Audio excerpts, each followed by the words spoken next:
नमस्कार, आप देख रहे हैं पल्स 24 न्यूज और मैं हूं आपके साथ सपना पांडे। चलिए रुक करते हैं इस वक्त की खास खबर की ओर।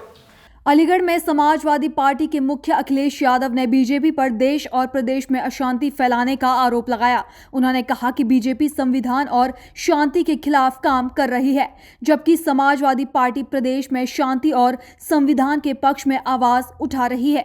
अखिलेश यादव ने कहा कि बीजेपी वर्शिप एक्ट के बाद भी मस्जिदों और मज़ारों का सर्वे कराकर माहौल बिगाड़ रही है। उन्होंने संभल में हुई बवाल को बीजेपी की सोची समझी रणनीति बताया और कहा कि बीजेपी उपचुनाव में धांधली कर रही है।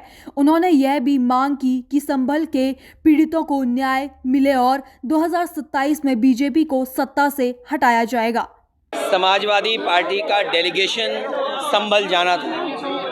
हम सब लोग शांति के पक्ष में हैं। वहाँ शांति हो, लोगों को न्याय मिले और न्याय मिलना ज़रूरी है। लोग और जो प्रशासन बातें समय समय पे कह रहा है वो सरकार के इशारे पे कह रहा है। जिसने इतना प्रतिबंध लगाया, ये प्रतिबंध और इतनी तैयारी फोर्स की अगर पहले होती तो इतनी बड़ी घटना नहीं होती। लोगों को न्याय का भरोसा दिलाना ये सरकार की जिम्मेदारी है। न्याय और लोगों को न्याय मिलेगा, इसके लिए प्रशासन और सरकार की जिम्मेदारी बड़ी बनती है। लेकिन जो कुछ संभल में हुआ है, पहले दिन जब सर्वे हुआ किसी को आपत्ति नहीं थी, सभी लोगों ने मिलकर के सर्वे कराया। आखिरकार दोबारा सर्वे क्यों करने का मन बनाया प्रशासन ने, दोबारा बनाया। और जब जा रहा था सर्वे की टीम में तो बीजेपी के कार्यकर्ता क्यों गए? ये पूरा का पूरा प्रशासन और सरकार का कराया हुआ झगड़ा है। अन्याय अगर किसी ने किया तो सरकार और प्रशासन ने मिलकर किया है।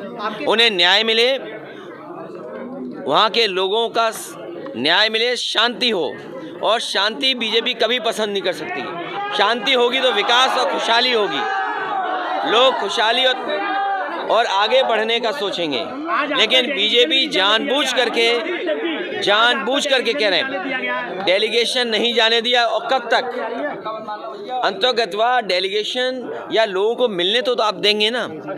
कब तक आप ये भी कोशिश करते हो कि पूरे संभल में टीन लगा दो? याद कीजिए, लखनऊ में टीन लगाई थी, क्या संभल में भी टीन लगा देंगे हर जगह थे? ये प्रशासन जानबूझ करके ध्यान हटाना चाहता है। जिस तरीके से उन्होंने चुनाव में बेईमानी की, आप में से जितने लोग हैं, हम और आप किसी दबाव में कुछ कह सकते हैं, लेकिन जो आपके मोबाइल ने वीडियोस बनाए हैं, आपके कैमरे में जो बातें दर्ज हो गई हैं या कैमरे ने जो रिकॉर्ड की हैं, वो तो नहीं झूठ बोलेंगे ना। किस तरीके से बेईमानी की, पूरा का पूरा बोर्ड लूट लिया, लोगों को वोट नहीं डालने दिया। यही तो बात हम लोग कहते आए हैं कि बीजेपी की सरकार संविधान से नहीं चलना चाहती है, अपने मन विधान से चल रही है।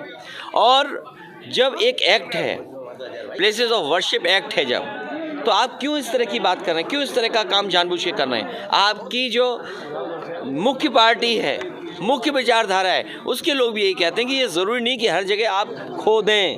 अखिलेश जी, संभल के उपद्रवियों को शहीद बताया जा रहा है, क्या कहेंगे आप? देखिए, जो ये भाषा किसकी है? इस भाषा का कोई स्वीकार नहीं करेगा लोकतंत्र में। ये पूरा सब कुछ कराया हुआ प्रशासन का है। तो 11 तारीख को बुला लें कमिश्नर साहब। तो इसका मतलब अगर आप कमिश्नर ही सरकार चला रहे हैं, इसका मतलब तो 11 तारीख को बुला लें। अच्छा, ये बताइए, नहीं, अगर उनको ये लगता है कि इस तारीख तक आना ठीक नहीं है, आप जो पीड़ित हैं उन पर दबाव क्यों बना रहे हो? वो तो वीडियोस वायरल हो रहे हैं। तो सुप्रीम कम से कम इस बात को ऑब्जर्व करेगा कि कैसा दबाव बनाया जा रहा है।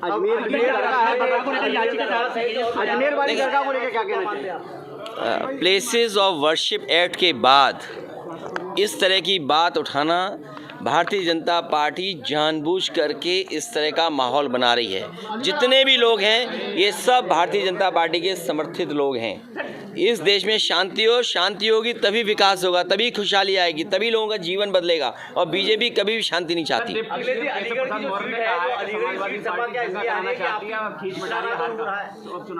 समाजवादी पार्टी आवाज़ उठा रही है उनके खिलाफ। जो उत्तर प्रदेश को संविधान से नहीं चलने देना चाहते हैं, कानून से नहीं चलने देना चाहते हैं। 2027 की किसने नहीं देखा कि बूथ लूटा गया? अखिलेश जी, कोई सियासत नहीं है किसी स्टेटस को लेकर के।